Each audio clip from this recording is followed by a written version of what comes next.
daripada Amir radhiyallahu anhu. Kata dia, pada satu hari satu orang laki-laki jumpa dengan Abdullah bin Amru bin Al-As radhiyallahu anhuma. Dan pada ketika itu ada sekumpulan orang di sisi Abdullah bin Amru bin Al-As. Tuan-tuan, Abdullah bin Amru bin Al-As dua-dua sahabat Nabi. Abdullah tu sahabat, Amru bin Al-As itu sahabat. Bapa pun sahabat Nabi, anak pun sahabat Nabi. Dan Abdullah bin Amru bin Al-As, anak kepada Amru bin Al-As ini, dia duk kerja tulis hadis Nabi. Sehinggalah satu hari ada orang kafir musyrikin provok dia. Dia perangat dia. Dia berkata dekat dia, ya Abdullah, kamu tulis semua benda yang Nabi kamu cakap, sedangkan Nabi kamu itu manusia. Maknanya dia ada hari dia seronok, dia ada hari dia sedih, dia marah. Apa hal kamu tulis semua benda hak dia cakap? Kalau kamu tulis masa dia seronok tak apa, tapi kalau masa dia marah kamu tulis, apa akan jadi dengan tulisan kamu itu? Abdullah bin Amru bin Al-As apabila dengar orang provok dia macam tu, dia pun naik serabut. Macam kita lah, kita dah percaya satu benda, mai satu orang duk kocak kita, dia mai duk goncang kita, dia duk mai bagi kita serabut, kita serabut. Maka Abdullah bin Amru bin Al-As apabila depa ni mai gempak dia, depa mai provok dia mai serabut, dia pergi jumpa Nabi sallallahu alaihi wasallam. Dia tanya Nabi, dia kata, ya Rasulullah, aku tulis apa juga benda yang Tuan cakap. Masalahnya ialah tadi ada orang kata dekat aku, mereka kata Tuan ini manusia biasa. Ada hari Tuan seronok, ada hari Tuan sedih, ada hari Tuan marah. Jadi macam mana cerita dengan apa yang saya tulis ni? Boleh ke tak boleh saya terus menulis apa yang diucap, apa yang dibuat oleh Tuan? Jawab Nabi sallallahu alaihi wasallam, Nabi kata, na'am fa inni la aqulu illa haqqan. Nabi kata tulis. Kamu boleh terus menulis. Fa inni la aqulu illa haqqan. Nabi kata kerana aku, walaupun aku manusia, aku tidak bercakap melainkan yang benar. Nabi kata tak timbul masalah bila aku seronok, aku cakap macam lain. Bila aku marah, aku cakap macam lain. Tak timbul. Pasal apa? Pasal aku manusia, tetapi aku tidak akan bercakap benda melainkan benda itu benar. Quran pun kata, وَمَا يَنْطِقُ عَنِ الْهَوَى إِنْ هُوَ إِلَّا وَحْيُ يُوحَى. Nabi Muhammad dia tak bercakap ikut nafsu dia, melainkan itu wahyu yang diwahyukan Allah pada dia. Itu Abdullah bin Amru bin Al-As yang hadis dia kita duk baca lah ni. Dan pernah pula dia ni, bapa dia Amru bin Al-As jadi susah hati dengan dia. Bapa dia ni Amru bin Al-As juga sahabat Nabi yang tua 15 tahun aja daripada dia. Amru bin Al-As, sekali lagi kita cerita pak dia pula. Amru bin Al-As ini pernah mai susah hati bila tengok anak dia Abdullah bin Amru bin Al-As ini. Dia mai susah hati. Pasal apa? Pasal anak dia ni siang puasa tiap-tiap hari, malam qiyam tiap-tiap malam. Yang kata Abdullah ni, Abdullah bin Amru bin Al-As ini, Abdullah ni dia jenis manusia macam tu. Dia jenis orang bagus. Siang puasa, malam qiyam. Pak dia yang juga satu sahabat Nabi, Amru bin Al-As, susah hati tengok ke anak ni, susah hati. Macam sebahagian daripada kita hari ni, anak kita ni kita kenal daripada beranak dulu, dia masuk sekolah rendah, dia masuk sekolah menengah, kita kenal dia pergi masuk mana IPT ke, universiti mana ke dia pergi masuk, balik-balik duk buat balut serban. Nak buat ke pula balut serban katuk telinga pula. Kita mai awak budak ni jadi dulu ni, kita mai cuak, kita mai susah hati pasal kita tak tahu dia ni betul ke tak betul. Dia pergi ikut tu, dia pergi ikut orang hak betul ke tak betul. Dia pakai jubah, dia taruh janggut, dia pakai serban tak apa, tapi dia pergi ikut siapa tu, kawah hak dia ikut tu betul ke tak betul. Sebab zaman lah ni kita pun pening tuan-tuan. Pula ada ingat hadis Nabi sallallahu alaihi wasallam. Nabi kata wasataftariqu ummati ala 73 firqah. Nabi kata umat aku akan pecah 73 puak, kulluhum finnar, masuk neraka belaka melainkan satu. Hak anak kita pergi ikut ni hak mana satu? Dia main pattern nampak sama, tapi bawakan dia, fahaman dia kita tak tahu. Kalau kita hari ni bimbang, sahabat Nabi lagi bimbang. Walaupun anak dia nampak bagus, anak dia puasa hari-hari, semayang tiap-tiap malam, semayang tahajud dan sebagainya, dia bimbang. Dia bawa anak dia pergi jumpa Nabi SAW. Dia bagi tahu dekat Nabi. Dia kata, ya Rasulullah, Abdullah anak aku ni macam ni, macam ni, macam ni. Nabi kata dekat Abdullah, ni hadis dia kita nak baca ni. Nabi kata dekat dia, Nabi kata puasa dan buka puasa. Nabi kata dekat dia. Dan Nabi menganjurkan kepada dia, kalau nak cantik, puasa 3 hari tengah bulan. 13, 14, 15. Puasa 13, 14, 15 mengikut kalender Islam itu, dia panggil puasa Ayyamul Bid. Puasa hari-hari putih. Maksudnya hari bulan penuh. Hari terang. Dia dengar, tapi dia katakan, Nabi aku nak buat lebih. Macam mana hadis Al-Bahili yang kita baca, sama berlaku dekat dia ni. Dan dia puasa hari-hari. Dia habaq dekat Nabi, dia kata dia nak teruskan juga puasa dia buat lah ni. Nabi senyum aja kat dia. Kalau kita baca dalam riwayat ni cerita apa, bila dia mai hari tua, dia tak darat nak puasa hari-hari. Masa tu timbul sesal dalam hati dia. Dia kata alangkah baiknya dulu masa Nabi kata dekat dia, hang puasa 3 hari tengah bulan, sama macam hang puasa 1 bulan. Kalaulah masa tu, dia terima hak Nabi kata, taklah benda ni jadi satu berat kepada dia. Muslimin dan muslimat yang dirahmati Allah sekalian. Hadis dia kita baca. Satu orang lelaki mai jumpa dia, mai jumpa Abdullah bin Amru bin Al-As radhiyallahu anhuma. Waktu dia ni mai wa indahul qaum, ada orang duk keliling dia. Zaman sahabat, zaman tabi'in, tuan-tuan, memang inilah cara kehidupan dia. Di mana ada sahabat Nabi, di mana ada alim, di situ ramai orang. Itu kehidupan zaman itu. Di mana ada orang alim, di mana orang yang ada ilmu, maka di situ ramai orang. Pasal orang nak pergi tumpang ilmu dia. Pasal orang nak pergi selesaikan kemusykilan yang ada.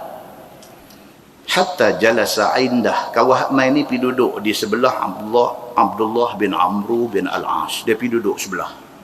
Faqala, kata kawan hak mai ni, dia kata akhbirni bi syai'in sami'tahu min Rasulillah sallallahu alaihi wasallam. Mai orang ni mai duduk di sebelah Abdullah bin Amru bin Al-As. Dia kata, boleh tak cerita kat saya apa yang tuan pernah dengar daripada Nabi sallallahu alaihi wasallam. Pasal depa ni tak dan jumpa Nabi, depa hanya jumpa sahabat Nabi. Maka depa jumpa sahabat Nabi, depa akan tanya kepada sahabat Nabi, cerita mai kat kami apa yang tuan pernah dengar daripada Nabi sallallahu alaihi wasallam.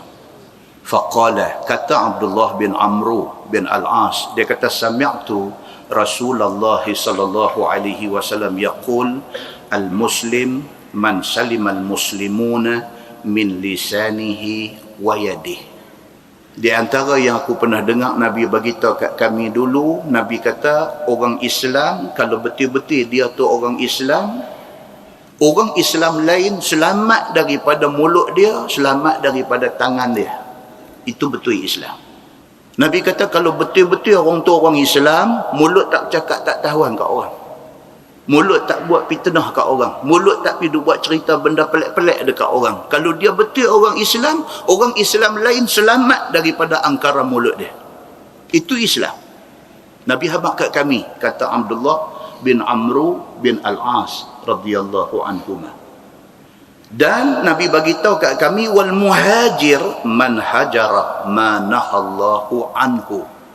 Dan Nabi bagi tahu dekat kami bahawa orang yang dipanggil muhajir, orang yang berhijrah itu ialah orang yang meninggalkan apa yang Tuhan larang. Itu muhajir. Kan sahabat Nabi dulu kita panggil muhajirin, orang yang berhijrah. Maksud dia apa dia? Hijrah daripada Mekah ke Madinah. Tapi hijrah itu maksud apa dia? Kata Abdullah bin Amr bin Al-As, Nabi habaq kat kami definisi hijrah yang lagi satu. Hijrah yang lebih general, hijrah yang lebih umum. Apa maksud dia? Maksud dia siapa-siapa pun kalau dia tinggal benda hak Tuhan larang, dia muhajir. Dia orang yang berhijrah. Hari ini tuan-tuan kita duk tengok dalam berbagai-bagai media hari ini duk cerita artis-artis berhijrah. Ini maksud dia. Daripada mereka hidup dalam keadaan yang cara mereka. Masa zaman jahiliah dia tu, itu cara hidup dia. Minum mabuk itu biasa. Bukan semua artis, tapi kebanyakan. Minum mabuk itu biasa. Ambil ganja, ambil nak bagi khayal itu biasa. Bagi sebahagian mereka ni. Demi satu hari Allah buka hati dia, Allah campak hidayah masuk dalam hati dia. Dia tak mau benda-benda ni. Dia tak mau. Kalau hak perempuan pakai tudung, kalau hak lelaki-lelaki ni mula ada duk lari, tak mau kawan duk ajak, duk abang ada kerja dan sebagainya. Tapi tak berani habaq kata nak pergi masjid, takut kawan-kawan gelak. Itu hijrah. Dan sebahagian daripada mereka yang hijrah ni, ada yang boleh sustain. Ada yang boleh pertahankan hijrah itu. Ada yang few months patah balik. Dia kata susah cari makan. Macam-macam jadi. Jadi persoalan hijrah ini bukan mudah. Bukan senang.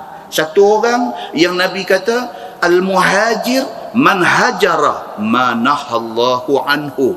Muhajir, orang yang berhijrah itu ialah orang yang tinggal apa yang Tuhan larang. Bukan senang nak buat bagi sesetengah orang.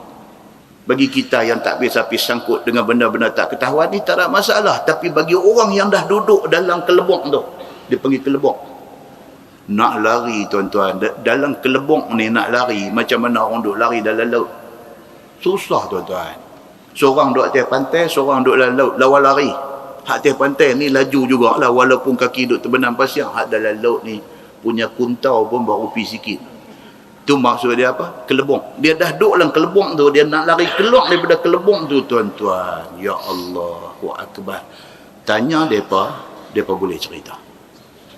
Contoh hijrah yang dibawa mai adalah hadis yang membawa maksud kata tinggal keadaan kekufuran, kejahilan, pindah mai kepada Islam dan juga keimanan berlaku kepada bapa kepada Abdullah bin Amr bin Al-As tadi. Bapa dia yang bernama Amr bin Al-As. Amr bin Al-As ini dia telah melalui fasa hidup yang berbagai-bagai. Dia pernah jadi satu orang yang sangat memusuhi Nabi SAW sampai ke tahap dia kata, kalau sekiranya benda yang paling aku nak pada masa tu ialah jumpa Muhammad, dan benda yang paling aku nak ialah bila jumpa dia nak bunuh dia. Ni Amr bin Al-As, bapa kepada Abdullah bin Amr tadi ni. Bapa dia Amr bin Al-As melalui beberapa fasa dalam hidup dia.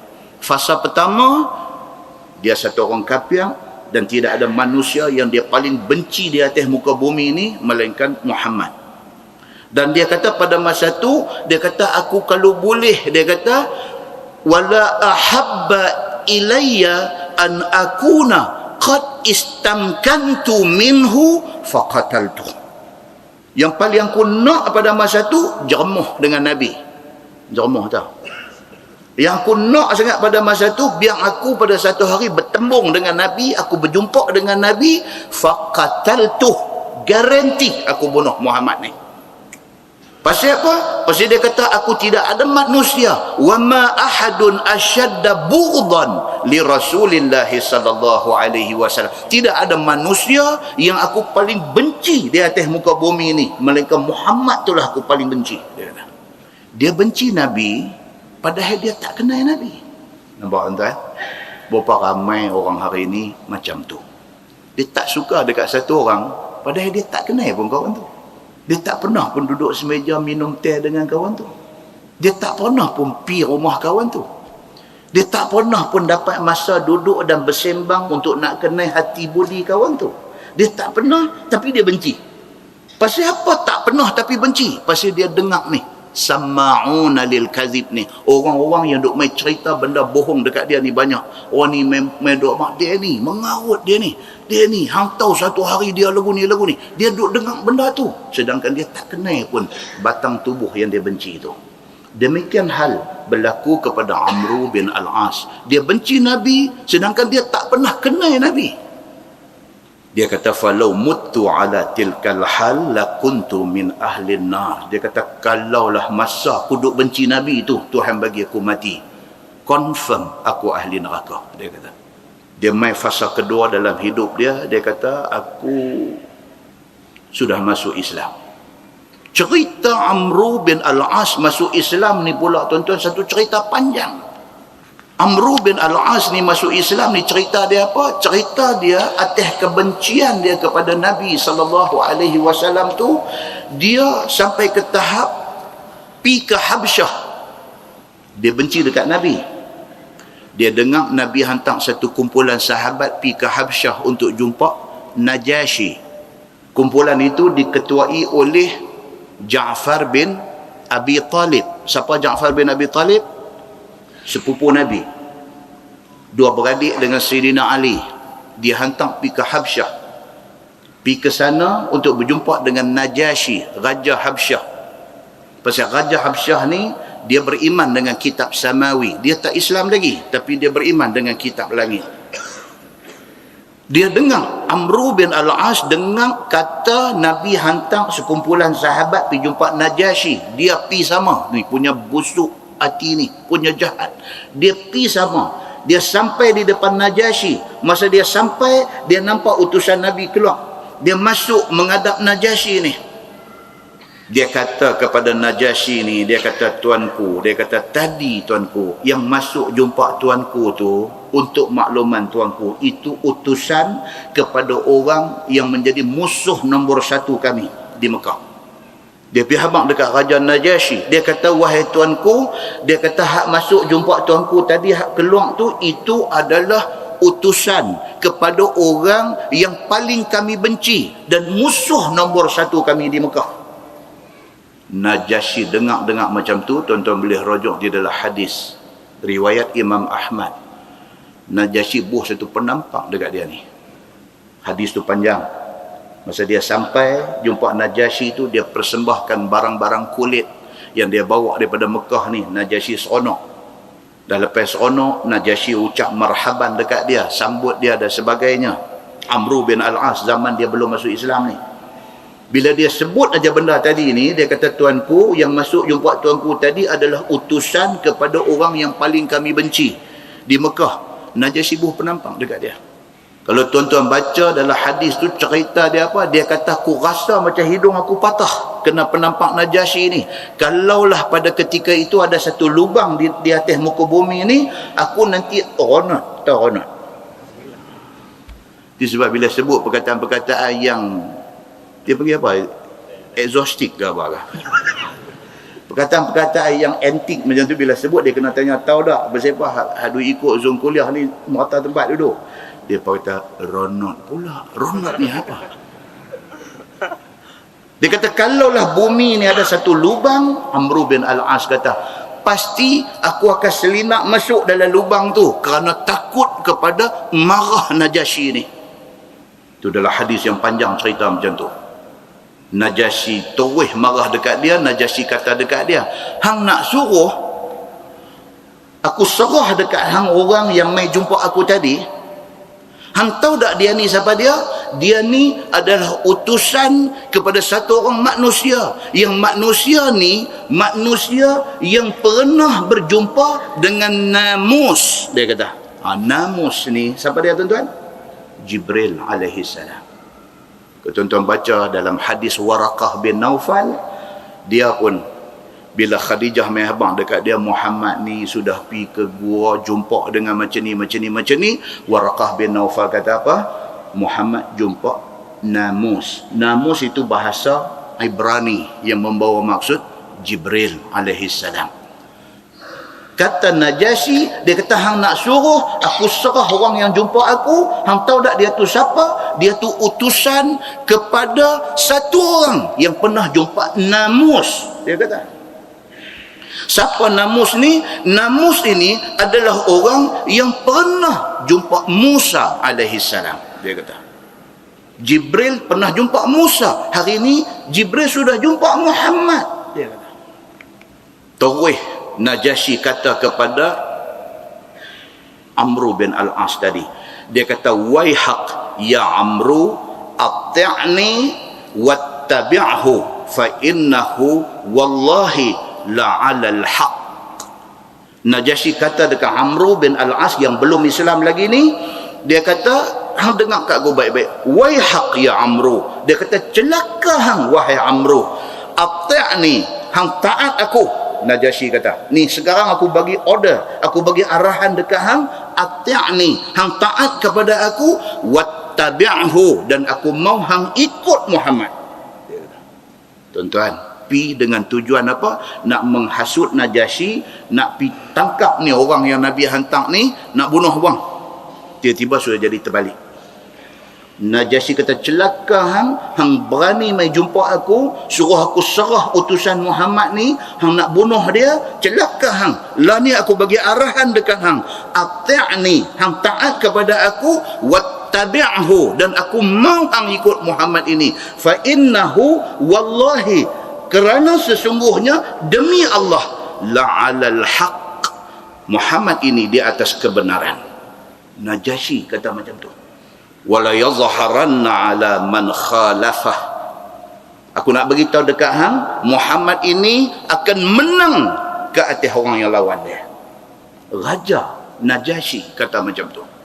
Kama zahara Musa ala Fir'aun wa junudih, seperti mana Musa alaihi salam menang lawan dengan Fir'aun dan tentera Fir'aun, macam tu Muhammad akan menang ke atas orang yang lawan dia. Raja cakap macam tu dekat Amru bin Al-As radhiyallahu anhu. Terus Amru bin penampak kena dah, kena jokah pula selapis lagi. Terus kata dia, kata apa? Fabayani lahu alal Islam. Dia terus kata dekat Raja Najasyi, dia kata, tuanku bolehlah on behalf Muhammad terima saya nak masuk Islam. Ni cerita Amru bin Al-As bergerak hati, terus nak ikut Islam. Tuan-tuan, takat tu kita pause sat benda ni. Maksud dia apa?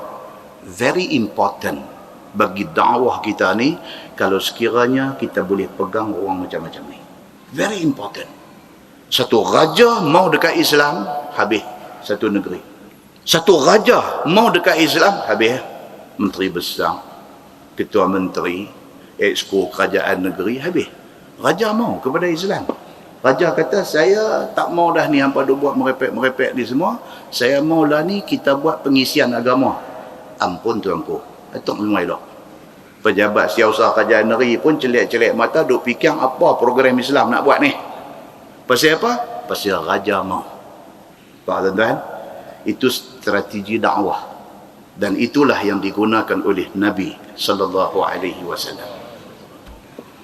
Terus dia pusua tangan dekat Najasyi, Najasyi pun jabat tangan dia dan dia masuk Islam di depan Najasyi. Dalam hadis dia kata apa? Summa kharajtu ila ashabi wa qad hala ra'yi amma kana alaih wa katamtu ashabi islami. Dia kata, dah aku masuk Islam di depan Najasyi. Dia kata sambil duk keluar daripada istana Najasyi, benda duk pusing dalam kepala dia ni, dia apa dia? Dia kata, mai atas tujuan lain, sudah jadi lagu lain terus. Dia kata, mai atas tujuan lain, lah sudah jadi lagu lain. Dan wa katamtu ashabi islami, aku sembunyikan Islam aku ini daripada pengetahuan sahabat-sahabat aku yang main sekali. Tak abang, duk sengap ya. Dia duk tengok dia pucat, dia ni sakit perut ke apa ke? Bukan, dia sudah masuk Islam. Tapi nak abang tu tak terbit di mulut. Pasal apa? Pasal tadi cengih sangat. Tadi cengih sangat, marah sangat dekat Muhammad, kena penampak sedah aja dengan Najasyi. Penampak itu menjadi sabab kepada Allah bagi satu turning point dalam hidup dia. Bertukar dia daripada benci Nabi kepada masuk Islam, ikut Nabi sallallahu alaihi wasallam. Sambung hadis yang panjang tu, apa jadi dekat dia? dia pun bersegera balik ke Mekah. Bila sampai di Mekah, bersegera pula daripada Mekah pergi ke Madinah. Ni Amru bin Al-As ni bersegera balik ke Mekah, dan daripada Mekah bersegera untuk pergi ke Madinah kerana nak jumpa Nabi sallallahu alaihi wasallam. Sampai di sana tersampak pula dengan satu lagi sahabat. Siapa dia? Khalid Al-Walid, yang juga pada masa itu belum Islam. Tuan-tuan ingat, dia ni terlibat dalam perang apa? Perang Uhud. Dia di pihak mana? Dia di pihak musuh, lawan Nabi dan sahabat-sahabat Nabi. Khalid Al-Walid pun sengap-sengap keluar daripada Mekah pergi ke Madinah nak cari Nabi Muhammad, nak masuk Islam. Pergi berjumpa dengan Syekh ni, dengan Amru bin Al-As. Hang tak tahu aku tak tahu hang. Tujuan sama, nak pergi jumpa Nabi sallallahu alaihi wasallam. Bila jumpa hang tengok aku tengok hang. Hang angkat kenin, aku pun angkat kenin. Tanya ni mai mana? Mai sini ya. Mai buat apa? Balik kiri kanan, abang juga ni mai nak jumpa Nabi Muhammad. Pasal apa? Tanya. Kau abang jangan abang orang lain. Aku abang jangan abang orang lain. Aku nak masuk Islam. Amru bin Al-As kata apa? Aku pun serupa. Mereka masuk jumpa Nabi sallallahu alaihi wasallam. Bila masuk sahaja nak jumpa Nabi sallallahu alaihi wasallam, Nabi sallallahu alaihi wasallam bila nampak ni dua-dua orang ni masuk mai, Nabi terus kata apa? Nabi kata, habislah Mekah, jantung mereka sudah mai dekat kita. Dia ada satu riwayat lain panjang lagi pula cerita apa? Ini dia antara pengacau besar di Mekah yang mengganggu sungguh-sungguh kerja dakwah Nabi sallallahu alaihi wasallam. Dan satu riwayat cerita Nabi memang doa sebut nama depa ni. Sebut nama depa ni, nama Amru bin Al-As, nama Khalid Al-Walid ni Nabi sebut dalam doa dia. Nabi minta kepada Allah supaya Allah turunkan azab kepada depa ni. Nabi minta yang tu. Turun ayat 128 surah Al-Baqarah kepada Nabi. Allah berfirman, a'udzubillahi minasyaitanir rajim, laisa laka minal amri syai' aw yatuba 'alaihim aw yu'adzibahum fa innahum zalimun. Turun ayat tu dekat Nabi. Tuhan kata apa? Laisa laka minal amri syai'. Wahai Muhammad, engkau tidak ada hak ke atas urusan depa yang engkar ini. Hang tak ada hak. Hang tak boleh pun minta aku turun azab dekat depa. Tuhan kata, none of your business. Ini bukan urusan hang nak minta aku turun azab dekat depa. Au yatuba alaihim au yu'adzibahum. Tuhan kata terpulang dekat aku, sama ada aku nak terima taubat depa kalau depa bertaubat, ataupun aku nak bagi azab kepada depa. Itu hak aku. Engkau tidak ada hak untuk minta aku turun azab dekat depa. Ni ayat ni turun. Fa innahum zalimun. Tuhan kata memang mereka zalim, tetapi hak aku menentukan apa hukuman dekat mereka. Muslimin dan muslimat yang dirahmati Allah sekalian. Mai dua-dua orang ni di depan Nabi SAW terus bagi tahu kata nak masuk Islam. Nabi SAW nampak sahaja mereka ni, Nabi kata habislah orang Mekah, jantung mereka sudah mai dekat kita. Muslimin dan muslimat yang dirahmati Allah sekalian. Inilah yang Amru bin Al-As duk sebut sebagai satu fasa dalam hidup dia. Fasa apa? Fasa dia benci Nabi sehinggalah kena penampak Najasyi. Tiba-tiba dia berubah kepada nak jadi orang Islam. Amru bin Al-As, tuan-tuan, kalau tuan-tuan pergi cari maklumat tentang dia ni, dia satu orang yang jasa cukup hebat. Jasa paling hebat dia pada zaman Umar bin Al-Khattab, dia dihantar oleh Sayyidina Umar pergi ke Mesir. Dia yang pergi buka Mesir tu. Dia yang pergi tawan Mesir. Islam dia tak panggil tawan, dia tak panggil takluk, dia panggil buka. Pasal apa? Daripada tertutup dalam kegelapan, Islam pergi buka mereka dan mereka terima cahaya hidayah Allah. Maka dia yang memimpin tentera pergi buka Mesir sehingga Mesir jadi orang Islam. Dia lawan dengan Rom yang hebat pada masa tu. Ini Amru bin Al-As. Sampai hari ini kalau tuan-tuan pergi umrah, ambil package ziarah Mesir, salah satu tempat yang wajib dilawati ialah Masjid Amru bin Al-As. Pasal dia mati di sana. Hebat yang kata Amru bin Al-As ini. Hebat dia apa dia? Allah bagi dekat dia bukan sahaja keberanian, bukan sahaja dia ni satu komander di dalam pasukan tentera, bukan tu sahaja, tetapi Amru bin Al-As ini hebat dia, gaya dia pun hebat. Gaya dia. Kita tak ada gaya, ada gaya-gaya. Gaya-gaya gigi lah. Ada gaya-gaya pun tak ada. Buat kita ni. Dia ni yang kata Amru bin Al-As ini ada gaya. Dicatatkan cerita dia ni, satu hari zaman Umar bin Al-Khattab jadi khalifah. Umar panggil dia mai. Umar duduk-duduk, dia duduk berjalan mai. Cara dia berjalan mai tu, Umar tengok Umar senyum. Ini ada cerita pasal dia ni. Cara dia jalan tu, cara dia berjalan mai tu, Umar bila tengok Umar senyum dengan gaya dia. Dan Umar kata di depan semua orang, Umar kata Amru bin Al-As ini tidak layak berjalan di atas muka bumi Allah ini, melainkan dia diberi jawatan sebagai pemimpin. Tu yang kata gaya tu. Cara dia tu tak nampak loom, steady, nampak dia tu steady. Orang tengok tu nampak hebat tu ada dekat dia. Umar kata tidak layak Amru bin Al-As berjalan saja di atas muka bumi ini, melainkan diberikan satu jawatan sebagai pemimpin di atas muka bumi ini. Umar lantik dia menjadi governor, mula-mula governor di Palestin, lepas itu dia menjadi governor di Mesir, sampailah wafat Umar dia governor di Mesir. Amru bin Al-As radhiyallahu anhu, dia mati zaman Muawiyah bin Abi Sufyan. Part tu dalam hidup dia yang hadis mula kita sebut tadi ni, dia ada 3 phase, 3 fasa dalam hidup dia. Fasa dia menentang Nabi, dia tak masuk Islam. Fasa dia masuk Islam, dia cukup sayang dekat Nabi, sehingga kan dia kata kalau hampa tanya aku rupa Nabi macam mana, aku tak boleh nak describe muka dia, pasal aku tak pernah tengok dia lama, pasal aku terlalu respect dia. Dia kata dia tengok Nabi ni, dia tak boleh nak tengok lama. Dia tengok Nabi waktu Nabi tak tengok dia, Nabi tengok dia, dia tengok bawah. Dia terlalu respect Nabi. Kalau hampa minta aku sifatkan, aku cerita rupa Nabi macam mana, aku tak boleh cerita. Pasal mata aku tak boleh tengok Nabi lama. Nabi tengok aku tunduk. Dia kata. Cuma dia kata fasa yang ketiga dalam hidup dia, fasa dia menjadi pemimpin. Dia dilantik menjadi governor. Apatah lagi, mai zaman Sayyidina Ali bin Abi Talib menjadi khalifah. Ali diuji Allah.